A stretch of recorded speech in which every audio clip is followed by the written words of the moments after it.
Hey, I'm Jack Slammy, and you're watching LV Comic Life.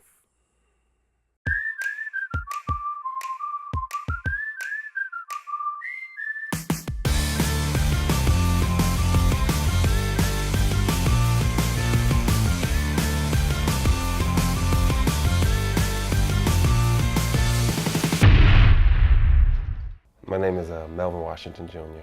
I actually been doing comedy for about 5.5 years now.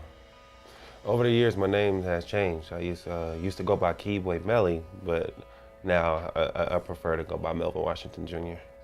My goals for comedy now is just stay focused and just to keep going and keep pursuing, because I feel that, I already have 2 rooms in Las Vegas, which is Stateside Lounge and Nietzsche's Lounge in Town Square.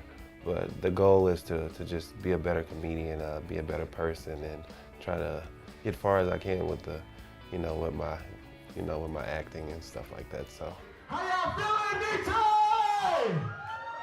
No, stop playing. How y'all feeling, Nietzsche? You mean say hell yeah?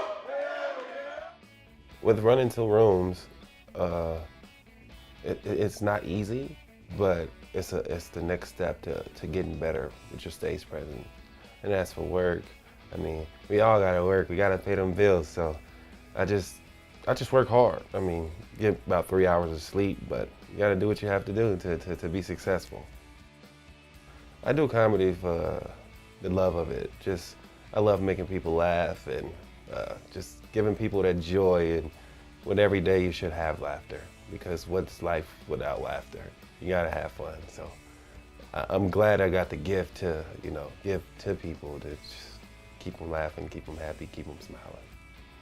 I choose my comics by, so the first show I have is Stateside Lounge, which I opened about 9 months ago. I used to run it as an open mic, but now I'm running it as a book show. But I just picked my comedians different weeks by their talent, by the way the crowd is gonna react to them, or the way I just wanna, set them up to the point, that they're only gonna get better. Give it up for yourself. Hey! All right, give it up for these guys. You're the celebrities of the evening. What's up, John Legend? What is going on? What would I do without you? That's awesome. Oh man, we got Jason Derulo. In my head, I see you inside of me. No, that's not the words, but that's cool. All right, and of course, you Buffalo Soldier. All right, Mike Posner, what's up, Mike Posner? Oh man, that is amazing. I'm David Lee. I'm originally from Hawaii. Who here been to Hawaii? Make some noise. I'm very energetic. I'm crazy. I wouldn't say I don't have a slow tempo. My style of comedy is it's out there. I'm here, I'm there. I play with the crowd. I just love it, and just the energy I have. I have a lot of energy. People say I have more energy. I should have. I'm drinking 12 coffees a day, but I'm an energizing buddy. So yeah, my style of comedy it's more of just crowd work and energy and just telling you true stories and stuff I've been through and stuff like that. So I go to the bathroom before every show, any show. Do a little,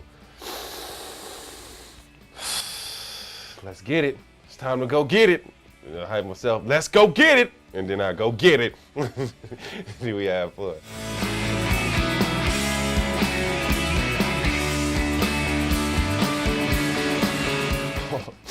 About 3 years ago, I was just silence. Oh, it was silence. No, it was silence. It was silence. It was crazy. I was on stage and the crowd was just looking at me. I'm just looking at the crowd and I'm just like, y'all can laugh. and then that's the only laugh I got. And I was like, you know what? I go by the name of Melvin Washington Jr. I'm out. Peace. And walked off stage. That was all.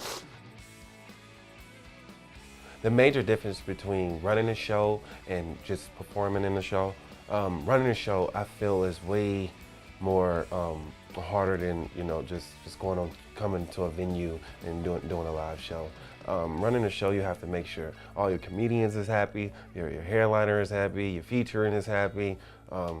Make sure they're taken care of, ripping and running. And if you have an open mic and you have people walking in, you gotta see if like, oh, let me put him behind him, let me put this person behind this person, because now I have to put a show on for the people behind the scenes. Is bringing the crowd up, bringing the crowd down, knowing my comedians, knowing their style of comedy, knowing, okay, this comedian is like more dry, this comedian has more energy, this comedian has this comedian has that. I have to operate the show like, oh, let me put him in front of him, we're gonna bring him up, we're gonna bring him down, we're gonna bring him up, we're gonna bring him down, and then at the end, we're gonna close it out with a bang. So you gotta run the show. As for doing the show, it's easy, because you can, you know, oh, give it up for Melvin Washington Jr. The host is telling me to come to the stage. Now I have my time to just do my crowd work on my energy, do this, do that. And from running a show, it makes you stronger as a comedian. It makes you stronger. You get more stage time. It makes you stronger as a comedian. And I love it that, you know, that I get to run 2 rooms, 2 amazing rooms, and have the strength when I get on the stage. As for doing a show, and just knowing I have the talent to just go out there and make it happen. My name is Jack Slammy, originally from Oakland, California. I started doing some comedy. I was working for Dave Navarro. He had a bar here called the Black Door. And they had a real good comedy show. And I was the DJ for that, got to know the comics. And so it started to interest me. And then I noticed one big thing, and that is that when you book bands, if the bassist girlfriend doesn't want him to go to the show, the whole band don't show up. And honestly, I don't think I've had 4 comics in 5 years that didn't show up. They like showing up, they want that time, and they gotta get it. So I love working with comics because they show up. That's the main thing. The hell with ever doing bands again. Give it up for Scratch and his Goodwill clothes. Let him hear it. I've only had Hilder as a guest host, but I guess in Las Vegas since I've started, Hilder's probably like my fave, just because, you know, he's not a gifted person. My name is John Hilder. But he's gifted from the mouth. He's very funny. You know, he's a troubled man, you know. Poor guy's got nothing to work with, but he's funny. A dog just got murdered, apparently. No. I mean, I love Hilder. He's just funny to me. Trez is a host. That means I have to work with him every week. So when I pick hosts, I try and pick somebody who's creative. You know, I've had hosts where I hear the same 4 jokes, and then we introduce the first comic, and that's sleepy. Like the beacon, like the high. Tell the world that she's mine. What's going on, y'all? How we doing tonight? This lovely Wednesday. Let me hear you, everybody. Come on. But you know, I think Trez has gone about 60 shows now without telling a joke. So, you know, he's on a roll. The other thing that happened to me this week, I do tours, take people out to Hoover Dam, and I had a lady, and she was complaining about how she lost her favorite pair of sunglasses in the casino. I'm like, they're probably gone. But I said, worst case scenario, you can actually go, they have a lost and found there. She goes, really? But you know, in this town, you don't lose shows because you're doing really good. You lose shows because the management changed or the bar closed. You know, I mean, at least that's why I lose. That's where my shows end. It's management change, ownership change, bar closed. But and like I said, at the Hard Rock, they fired everybody at the bar and restaffed it, changed the setting in it. So, you know, that went across the wayside, which sucks because I was doing 2 shows a night on Mondays and crushing. You know, and the show ended not because of my fault, but because of other people's change in the venue. I'd like to be in the casinos. It's easier with the foot traffic because I don't have to, I can concentrate on putting on the best show with the best people rather than trying to put together something that's going to draw a crowd. You know, if the crowd's already there, I can really throw at them some awesome stuff, you know, but sometimes I have to kind of work harder because I have to, not only the comic, the venue, but I have to provide the people too, you know? So yeah, the Strip is where I want to be because you really don't have to supply the people. You know, you do your basics, your house seats, and your advertising, and if you're going to be successful, the people are already there. You know, and then just concentrate on putting the best people, best comics on stage for them. That's easy. It's just difficult because those guys on the Strip are doing their best to monopolize the scene. So I can't wait to get on it. I'm looking for the right situation.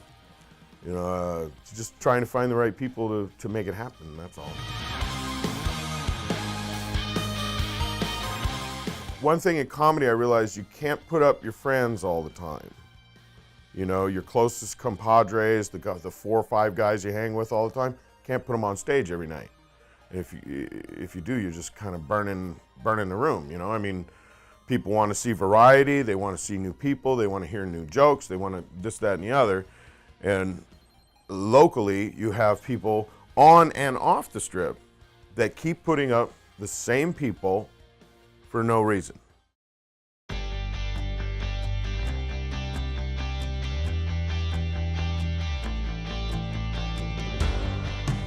I've been hosting Stateside Lounge, like I say, for around like 9 months now. It was, for the first 6 months, every show was just packed. And it was this one night where it was no crowd and all comedians. And I've told comedians to come out. It'd be packed, it's gonna be crazy. We're gonna have fun. And it was like 6 good comedians. And it was only one person in the crowd. But we still make the show go on though. We still had a good time. And I was like, whoa, that was crazy right there. That was crazy. And then the next week it was packed. And I was like, oh, this is crazy. It was wild. I was like, wow, there's one person in here? How you doing tonight? Everything's good? Mm-hmm. Well, look, you're gonna be the audience, so don't go nowhere. Here's a fun one. We're doing the show around Christmas time, and this crackhead comes in, and he's got one of those little Christmas trees that are in a pot, you know, a live Christmas tree. It's about this big. And he had obviously stolen it from somewhere. But he comes in and literally during the show walks through the crowd. Hey, anybody want to buy a tree? Anybody want to buy a tree? Anybody want to buy a tree? $5, $5. So I come out from the DJ booth and I hit him to the door. Everybody's looking at me, and that was a fun one because there was Booyah and Gabe and Ricky were there, and that's a rainbow. And I walked up and I go, what, is the white guy got to do all the security around here? But it was so funny. This guy's with a tree. Oh, want to buy a tree? Want to buy a tree?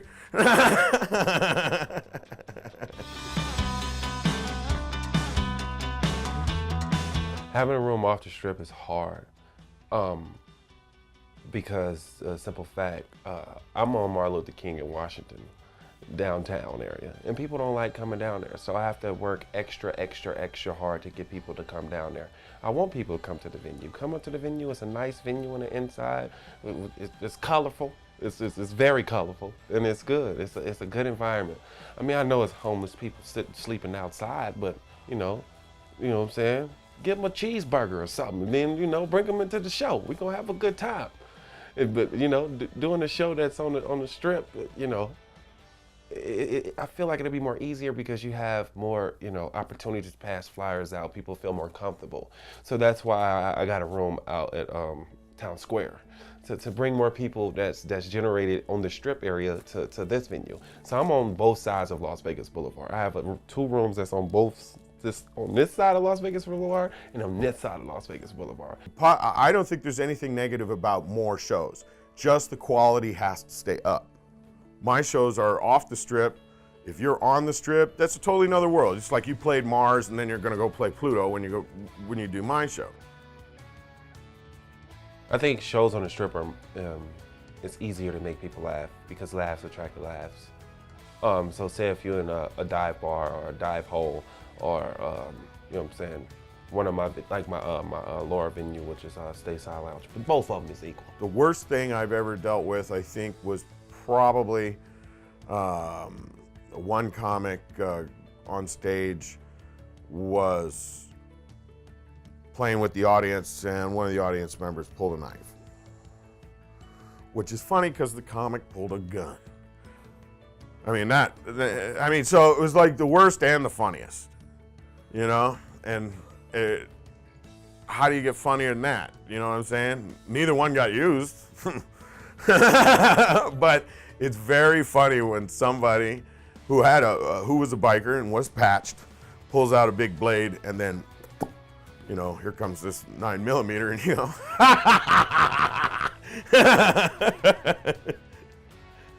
That was a real boss time.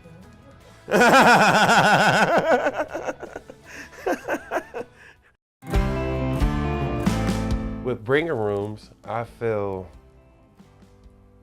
it's not necessary. I don't do bringers. But I say that in the sense that if you show up and nobody shows up to see you, you're still going on. But I don't know if you're coming back.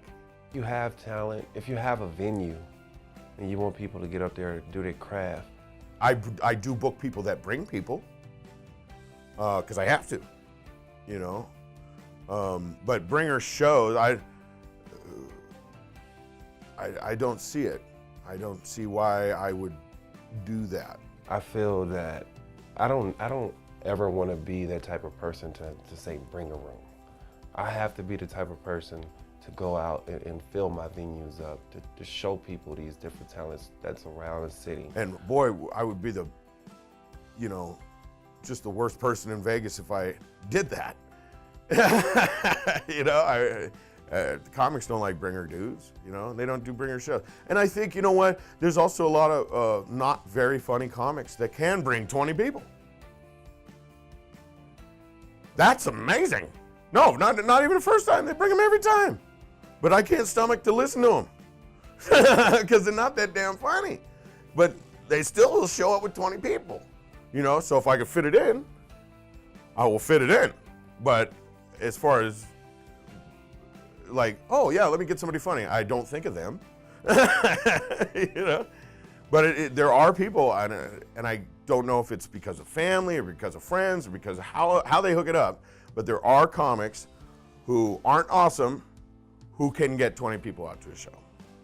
You know, I don't know if they could do it every week, but they have done it with me, you know, and it's like, oh, it's gonna be a long 7 minutes, but there's 20 people here, so, you know, I mean, he brought 20, so, you know, I'll set my alarm for 6.5 minutes. The worst one, you know what, now I remember the worst show, and it was a comic's fault. And it was at the Hard Rock, and the gimmick at the Hard Rock was pretty cool. Try not to lay hard on the cussing, but no N-word, right? And this comic took it upon himself to think that I said that. Now, I don't censor comics, I really don't, and that's part of the reason why I do comedy, is because I detest censorship, all right? And that is one of my big things. I am First Amendment all day long. You know, even if you don't like what's going on, as long as it's talking and no physicalities, everybody should be able to do whatever they want to do. But this guy thought that it was me, personally, saying no N-word. And it was the hotel casino that we were in. We're right next to all the gaming tables. So this guy goes up and in about 3 minutes drops the N-bomb about 50 times. This guy said I couldn't say this, so I said this and this, and fortunately for him, the hotel security got to him before I did, okay? Because I was livid. That was, now that you brought this up, and I was insane. And this guy thought that I was just being so-and-so saying that you couldn't use it. And boy, that was the worst performance, the worst show, the worst moment I've had doing comedy in 5-6 years. And I'll never forget that part, man. That guy was really just an ass, you know, and wasn't funny either. You know, it wasn't like he was hilarious and went up there and made it hilarious. He was just trying to be some sort of, you know, baloney activist or whatever the hell he was doing. But it was like, what is your point? Tell a joke, you know? Funny part, the guy the week before I said it to, and he said, what if the audience says it? I care less. So he went up and he said, hey, I can't use this word, but you can. So every time I point at you, I want you to say it. He did it 40 times. They hit it, and it was awesome. But it wasn't the comic on stage saying it. It wasn't the guy with the microphone. And it was perfect. And it was like, loophole, you found it. And the other guy just had to be an ass. You know, he just had to go up there and try and do that just to be cool. And it was like, well, you're not even a professional. Why are you getting up here, you know? So there you go. Or you can go to Instagram by typing in Melvin Washington Jr.